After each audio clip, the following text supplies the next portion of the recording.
Welcome to the Taking the Leap podcast, where you can learn how to launch your full-time career in this part-time gig economy.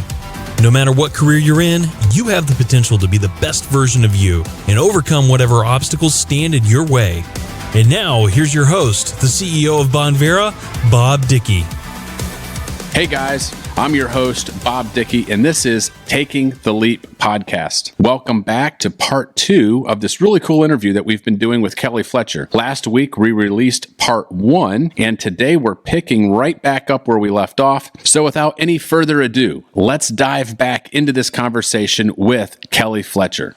Well, it sounds like you were at the leading edge of understanding the female marketplace and tapping into that. I mean, you were studying it and doing it before it was the rage. I mean, like right now, it is the rage to be talking about, hey, how do we empower female entrepreneurs? Right. How do we talk to the female marketplace? They're the CFOs. I mean, you've told me multiple times, the female is the CFO of American households. They do the vast majority of purchasing within the United States. You're an expert in reaching the female audience, but you did this like a decade before it was even cool, right? Well, somewhat. I mean, I think that 15 years ago, there were definitely conversations, and it was there in huge companies, in bigger markets. But in second-tier markets or third-tier markets, I remember meeting with CEOs of some pretty big companies that didn't know that about 50% of women in this country aren't married. So if you're only marketing to the traditional vision of an American family, you know, a mom, a dad, 2 kids, and a dog, then you're really leaving a lot of market share on the table, and that you can't lump women all together into one category. There's a lot of segmentation that goes into it. So a campaign that is, the goal is to resonate with baby boomer women is obviously not the campaign that's going to resonate with new moms or teens or what have you. I think when marketing to women first became a thing, there was a lot of, and you always laugh when I say this, pink it and shrink it. Yeah, I love that quote. That is hysterical. So it would just be like, oh, well, and I think that's really about the time when Susan G. Komen got to be really big too. So all these pink products started coming out in support of breast cancer fundraising and awareness. So you would just see, for example, and there still is, I think, a pink handgun. Mm-hmm. So, and women are like, we don't want a pink handgun. Like, if we're going to shoot a gun, we want to shoot like a real gun that a man shoots. Like, don't just make it pink and think that I'm going to buy it. So there's a lot deeper psychology that goes into women's consumer behavior than anybody probably realizes. It's one of the things that I really relish getting time with you, because anytime we sit down and we start talking, I mean, I just like immediately take out my mental notebook and I'm like taking notes, because you constantly have like new insights into, you know, how you segment the market, how you're talking to different market segments, what's going on. You really have your finger on the pulse. So I really appreciate that. You've helped us as we're looking at serving our consumers and the folks that we serve. So it's complicated. It really is. It's complicated. And you remind me that every single time we get together. So, as a father of 4 daughters, let me ask you something. You're a high-powered, successful female CEO. You've navigated a lot. That might be an overstatement, but okay. In my book, you are. So, you've navigated a lot within your career.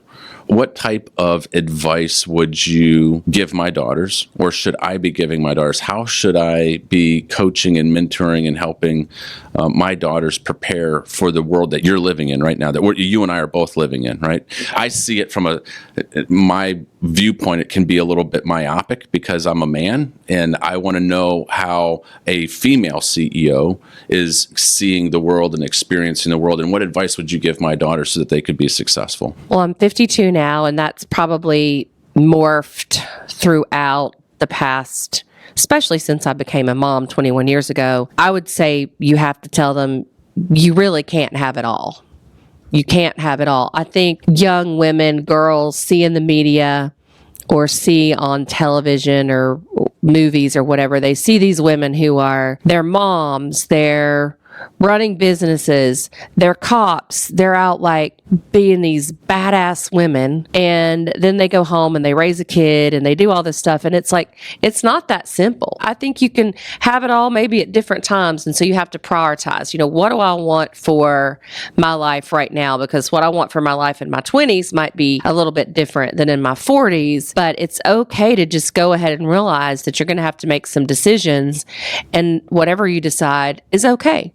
You don't have to be a CEO, and I've given up a lot to be a CEO. I mean, I've been divorced now for almost 15 years, and I think a lot of that is because I spend a lot of time working, and that's my priority, that and my son, who's now in college. And so there are sacrifices to be made for different choices. And I think that we're kind of raised to think that we should do it all, and it's just not possible. That's great advice. One of my mentors stated it with me. He said, Bob, every time you say yes to something, you need to understand you're saying no to something else. Every decision, when you say yes, you're saying no. You make sure when you're saying yes to the right things, because it's limiting Absolutely. you. Right? And I think another thing that is important, because our young people today are so overscheduled and pushed, and I think about everything they have to go through just to get into college. I don't even know if I could get into college. It's so competitive. Is that prioritize what's important to you and make a list, set goals every year, go back and look at your goals. I found this, I'm really big into writing into notebooks. I use technology, but there's still something about writing to me that's really helps me process information. And I found this old journal from when I was in my 20s, and I found it so interesting because a lot of my goals were the same in my 20s as they are now, personal goals. And to find that and be able to have that and look back on it after all these years made me realize I was doing something right in my 20s. I was goal oriented. I was writing it down. I was checking back. I would check things off when I would achieve them. So, figure out your process and stick with it over the years for goal setting. And So was it worth it? You made this leap as an entrepreneur, and I've had conversations with you. You've enjoyed it. You said there's obviously lots of exciting things. You have all the upside, but you also mentioned a little bit earlier you have to manage the downside too, right? And so Right. you've been on that journey. Have you enjoyed being the owner, founder, CEO of a marketing company and all the stress that comes with that? And what advice would you give for people who are thinking about, like, I'm going to go into business for myself. This is what I'm doing. I'm going to take the leap. For me, I wouldn't go back and change anything. It's been a great ride this is our 13th year in business. I've gotten to do things and learn things and experience life in a way that I don't think I would otherwise. Does it sometimes take its toll on my health because I'm so busy or because I'm traveling? And it's, when you travel, it's easy to pick up a bug or whatever.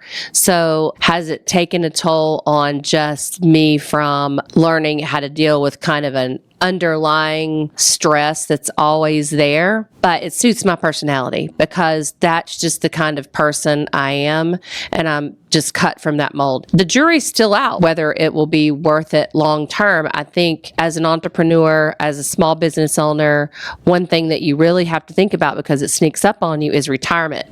Nobody's putting money into your retirement account. Nobody's doing a matching 401k. There is no pension. There is no health insurance for life. So you really have to think about that from early on, about how you're 1099, so you got to save for taxes. You have to think about how much you've got to put aside in order to be able to retire or have some freedom in your life. And that's hard when you're running a business day to day and you're looking at cash flow and you have to make a choice between contributing to this or paying for something for the business. So it's a lot, but if you really want to see how far you can go and push yourself and be different and be more, maybe find what you're capable of. What are my limits? If you don't push yourself and you don't take some chances, you'll never have the answers to those questions.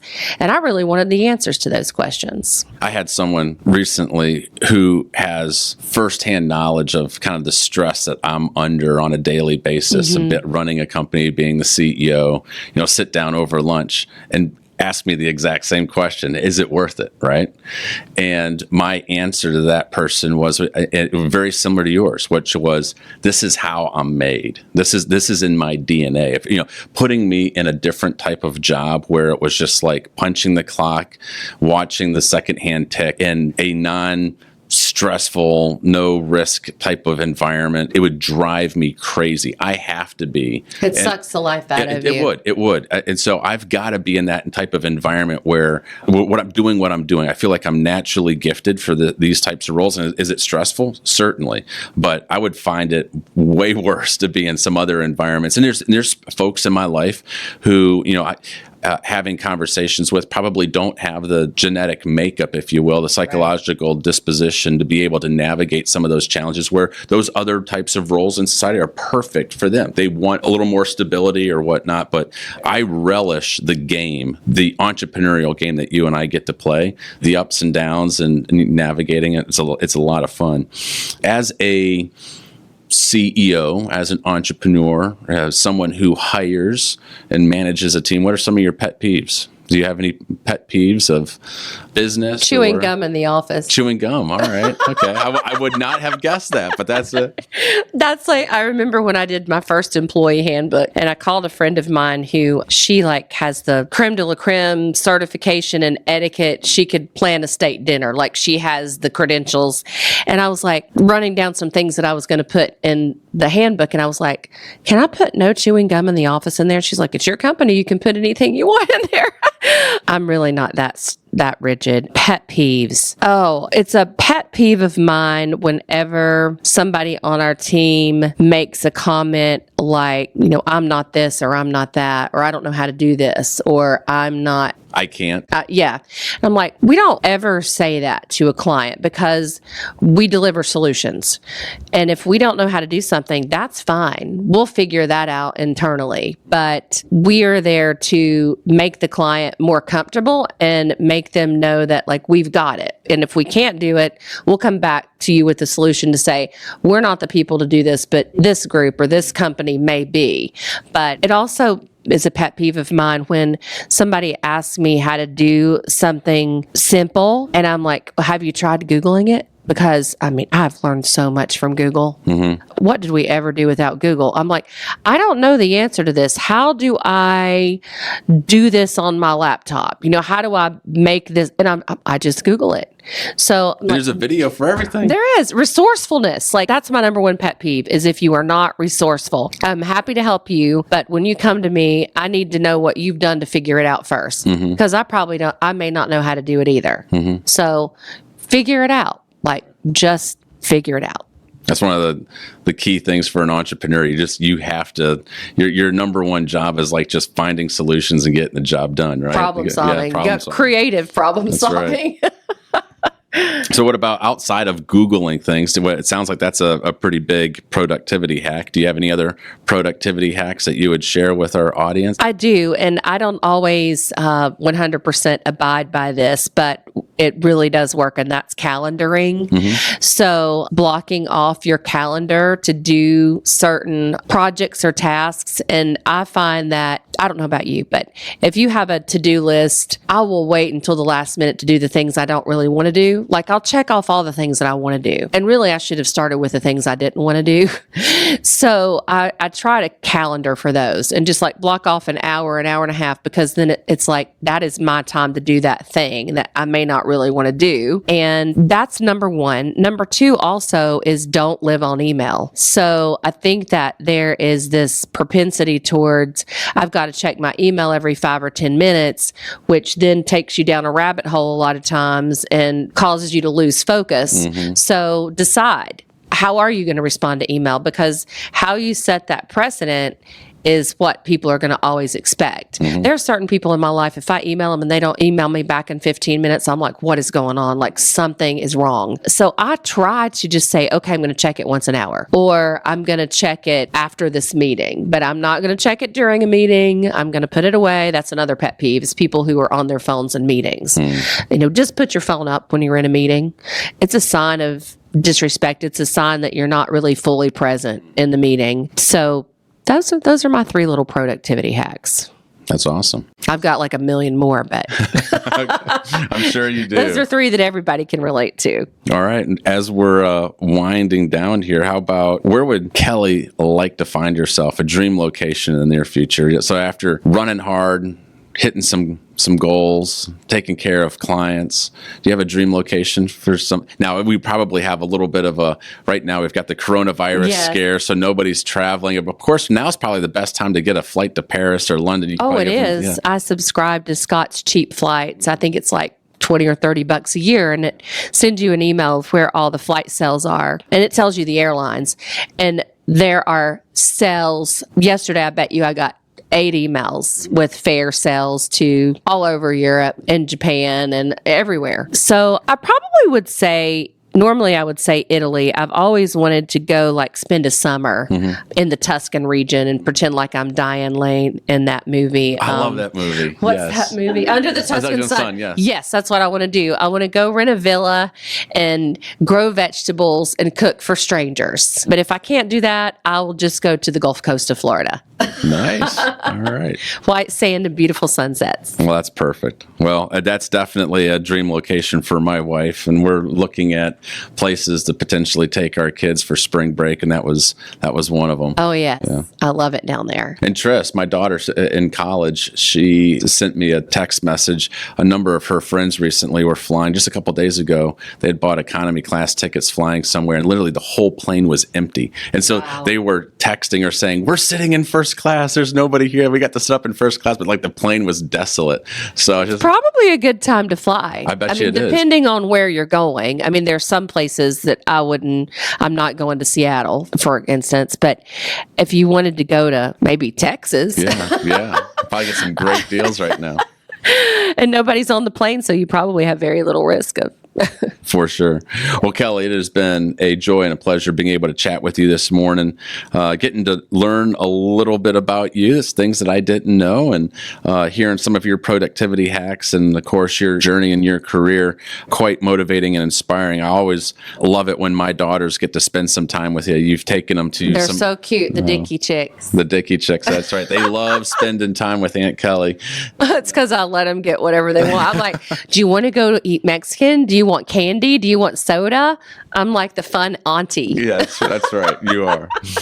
But I appreciate you all at Bonvera. It's a great company to work with and for. Everybody here is so appreciative and kind and easy to work with. And it's been awesome to see the growth and the new product launches and just the whole trajectory of the company since you started with it a few years ago to now is like a completely different feel. And it's been a lot of fun. And you have been there with us from the start up till now. You've been a key person, not only helping us reach our target markets and change our marketing, but also with some key product launches. 2 of our most important product lines, you were the one who brought them to the table and helped us get those things launched from start to fruition. And man, I tell you what, it's been quite an incredible journey. So I can't thank you enough. And to that point, we've won some awards for your packaging. It's called the American Ad Federation Awards, and that Bonvera Brew packaging won gold, which is very, very hard to get a gold Addy award. And Cutano Fuel got a silver Addy, won a silver Addy, and Lubella won a bronze.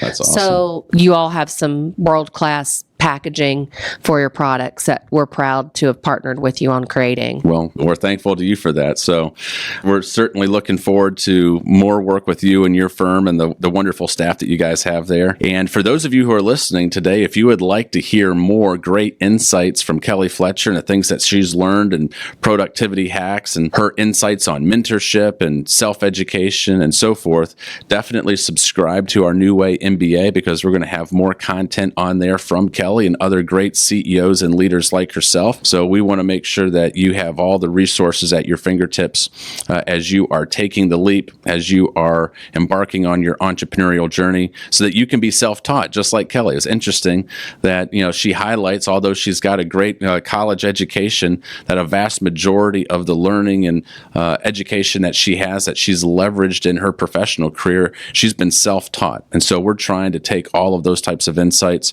all of the books and resources, and make it available on our New Way MBA so you too can have those opportunities as well.